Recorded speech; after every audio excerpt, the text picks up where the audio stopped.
Valkyria Chronicles is a 3D tactical strategy RPG where you get to command a small squad in the militia in a fictional World War II set. The main idea of the game is that you and the enemy AI take turns controlling soldiers while trying to achieve a certain clear condition and preventing theirs from being met.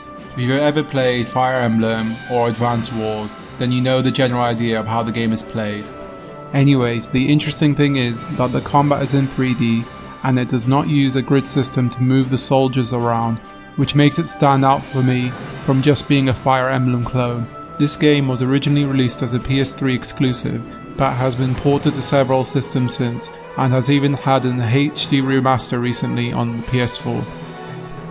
I am playing the Steam version, but as far as I'm aware, there aren't too many differences from this and the PS4 HD remaster. In the world of Valkyria Chronicles, there's conflict between these two large superpowers, the Western Alliance, the Eastern Empire, over this scarce resource Ragnite. Essentially, Ragnite is this game's equivalent of Vibranium, in that it can do anything from powering tanks to healing people to being used as an explosive substance.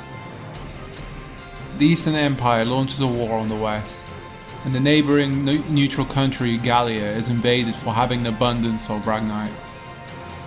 The first chapter starts off with the border town of Roll about to be attacked by the Empire. The next scene in Gallia shows our protagonist Welkin getting arrested by Alicia, a border patrol soldier who thinks he's suspicious since he's taking notes all over the place, and she suspects he's a spy since obviously it's time of war and he's just going around taking notes everywhere. It just turns out he's a nature obsessed weirdo and loves drawing animals. He, Alicia, and his sister Isara, i.e. the best character, I will fight anyone that disagrees on this point, are dragged into defending the town. Once the citizens are able to evacuate, the town is ultimately taken over by the Eastern Empire. Due to the war, they are drafted into the militia and start their journey in defending their country. The adventures of Welkin and the crew lead to him becoming famous and his story being documented as part of a novel written by Irene Coller. I really enjoyed that the menus and everything reflected the both aesthetic, even the chapter and episode select previous screens, the cutscenes, everything. Reminds me a lot of Winnie the Pooh and how the stories were narrated for that. I do wish they used bookmarks or something for loading your saves though. I think that was a missed opportunity. The character models look nice and the game runs really well on my laptop, and I can get it running up to 144 frames per second at 1080p. What's a bit annoying though is that the cutscenes are clearly not running up to the same standard as the rest of the game is, and it's a bit jarring every time it happens. Having looked into this, it looks like they straight up used the original PS3 cutscenes and didn't bother changing these from their original 720p at 30 frames per second and upgrading them, which is a bit of a shame. These scenes are using in-game assets, so it would seem like they could have just touched these up as well. For the most part, there weren't any glitches, except this one near the final few chapters where I couldn't get up this ramp, and I thought I was going crazy, but because you needed to do this part to, clear the map. After looking into it online, it turns out I was being punished for running the game at too high a frame rate, so I had to turn it down to 30 frames per second for the rest of the map. But thankfully, the rest of the game runs pretty smoothly, and even during more intense fights with lots of enemies. Speaking of which, combat is probably my favourite aspect of the game. The way it works is that you choose a few units for the selected mission. Once you've chosen your units, it starts off by showing an overhead map with these medal-like symbols. These are your command points, or in other words, your CP. You use one of these every time you decide to move a unit. During this, you can move a soldier and ideally place them behind cover, or have them attack another unit, or heal someone else. You are limited in how many moves you can make per turn by the amount of command points you have. There's two cool things about that. The units can make more than one move per turn, with the caveat being that each time you use a CP, their action point gauge, representing the amount of mobility, gets depleted.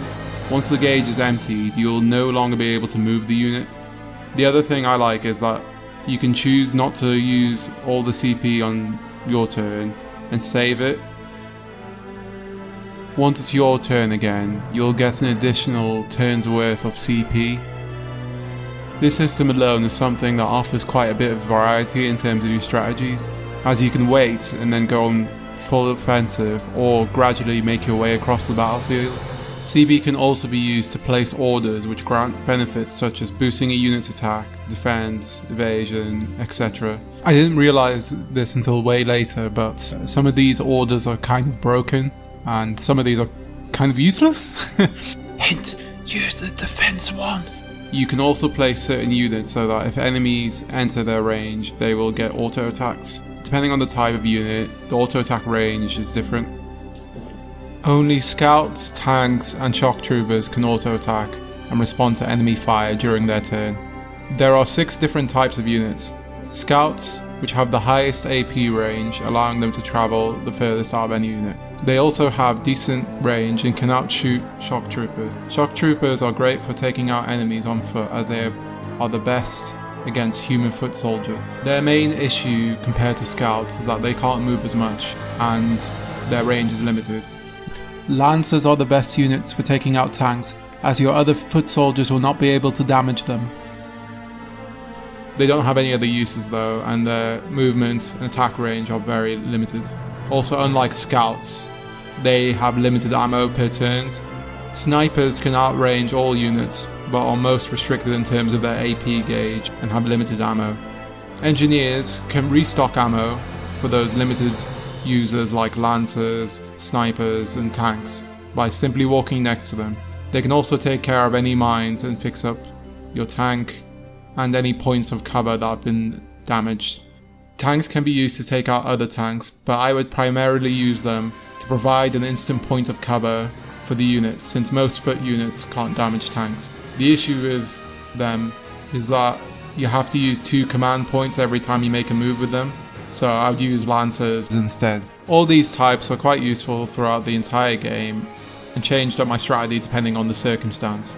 For example, I was quite fond of using a lancer and engineer combo to take out the tanks and try and get rid of them in one turn. On most maps you will find caps which you can make yours by having one of your units enter an enemy camp that's empty and occupy it. This gives you the ability to withdraw your troops and request new troops on any of your bases. So let's say you used lancers at the start of the map, but now because of their limited movement they're left redundant. You can just get rid of them and then you can order some replacement units instead, which will appear during your next turn.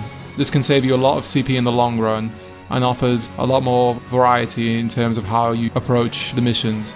Mission objectives vary but typically consist with either taking a specific enemy down or to occupy a specific enemy camp. Before each mission, you'll be given a brief on what to expect, which gives you hints on how to proceed. One thing I'm not a fan of though, is you can't preview what the map looks like. They do give some pictures, but I think an option to view the field from a unit's perspective prior to starting would have been really beneficial. Unfortunately, this ambiguity goes beyond just the map preview screen. I wish you could preview an enemy's auto attack range, especially when they sometimes bring up special boss units that don't follow the norm.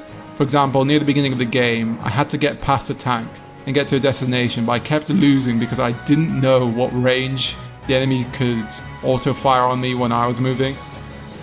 One other bit fairly on in the game involves the super tank.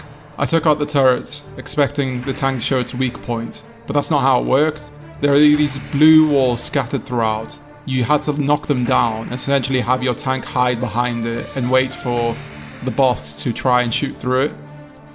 I wish there was a prompt like, oh, these walls are super tough and the tank will need to use its super blast to break through. This is probably the weaker point surrounding the game because it can make unnecessary difficulty spikes occur. This is somewhat alleviated by the fact that you can save whenever you want mid-battle, so as long as you save often, you'll be fine.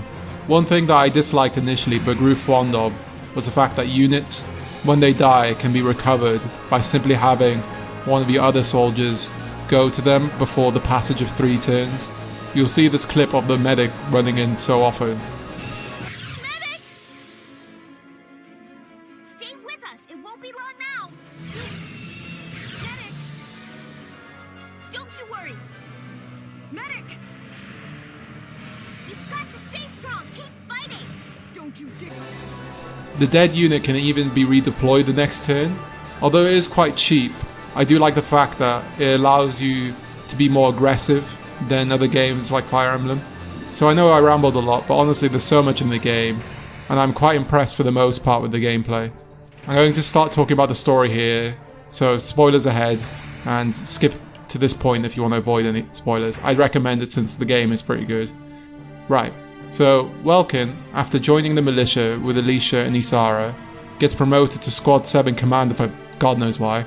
Isara is the tank pilot, and I'm pretty sure on the battlefield he's not telling people where to go in that. Anyways, he meets up with another squad commander, Faldio, who's an old friend, and gains a team who only really consist of 2 other people, as the rest are not important to the plot. You have Largo and Rosie, who initially think Welkin is an arrogant brat, just because he's won some battles, and they don't like Isara because she's a dark-haired person. These dark-haired people are labelled Dark Sons, and essentially are blamed for having caused destruction across the land using Ragnite in the past, although there's no factual evidence for this.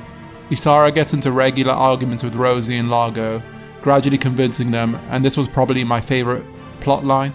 Honestly not sure why she's not been promoted. She does all the work and Welkin somehow gets all the credit. Anyways, after winning a few battles and pushing the Empire back, Squad 7 sees that Dark Sons are being discriminated against and forced to mine Ragnite for the Empire. The squad tries to rescue them, but unfortunately the camp is blown up and some of the Dark Sons who were there died after a battle they've had against the Empire. This causes Rosie to realise she'd been mistreating the Dark Sons. She couldn't easily apologise to Isara for all the stuff she said, even after Isara tried to become her friend by giving everyone gifts. Isara then just randomly gets killed by some soldiers mid-cutscene. She just has enough life force to talk to Rosie and officially become friends. I was so gutted. But then Welkin, her bloody brother, was like, oh no, I'm gonna chill. I'm not gonna have any anger towards the Empire, you know. I mean, look, even in the death scene, Rosie's the one that says, and has like a farewell scene in the graveyard. Anyways, you meet up with this Valkyria lady named Silvaria, and she basically is decimating the entire Gallia squad solo. These Valkyria are long thought to be lost warriors of legend who had saved the world from the Darks and threats long ago, using their innate magical powers and their spears, but now the Empire has one under their command. Faldio realizes that Alicia is also a Valkyria, which is pretty obvious since she's the one that opened a secret passage accidentally earlier in the game.